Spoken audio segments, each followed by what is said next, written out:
Toledo Christian has a sour taste in their mouth after losing the Northern 8 League Championship last season.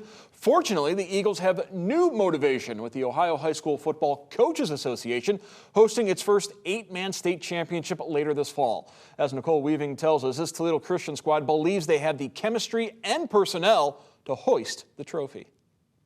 For 8-man football teams, numbers can be a problem, but not at Toledo Christian this season. The Eagles are fielding their largest team in recent history at 27 players, so depth could be their secret weapon. It's extremely helpful at practice because that's just getting us a second team out there, allowing us to get game reps against good players. We have guys that are ready to play and they're hungry.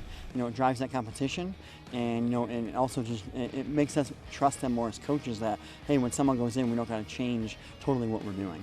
Having options is helpful for the Eagles, who need to replace their starting quarterback this fall. We got Tyler Grace. He's a really good athlete, baseball player, so he can throw. He can throw some heat. He can throw dimes.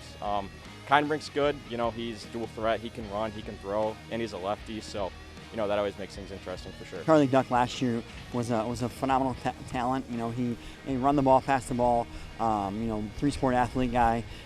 He's a guy that it's hard to replace, but both the guys are up to the task, and they want to show everyone that they can do just as much as he did. But no matter who's under center, Toledo Christian can rely on a returning starter at running back, Jacob Michalski. We're really going to lean heavy on him, and he's up for the challenge. He's super excited. Yesterday he even said, "Hey, Coach, I'm dialed in more than I've ever been." So we're excited to watch him, be able to touch the ball, 10, 15, 20 times a game, and see what he can do with it. And when defenses scheme to stop him, if they want to stack the box, then we'll just have TG, throw a fade up to Carter, and he'll make the catch, he'll make the play for sure. The Eagles have a dominant option on the outside. Carter's a talent that any team around the area would love to have. 6'2", 200 pounds, can go up and get the ball, and really loves blocking as well. I think that's something that he's really taken it upon himself this year, that hey, he's ready to block people. But the secret to Toledo Christian's success won't be these individual efforts, rather the collective bonds of this senior class. We've been playing together for so long, and we all know each other so well, and we love to play for each other. It's not just like we're out here because we're out here, but we all have each other's backs and we love each other like brothers. We've had success, my 6th grade year we won the championship, my 8th grade year we went undefeated, and that was with all these guys. So we know our potential, we know what we can do. It's just us coming together.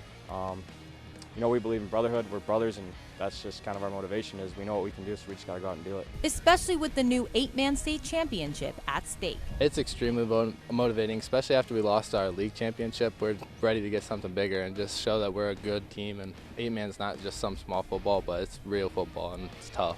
Reporting in Toledo, I'm Nicole Weaving, BCSN.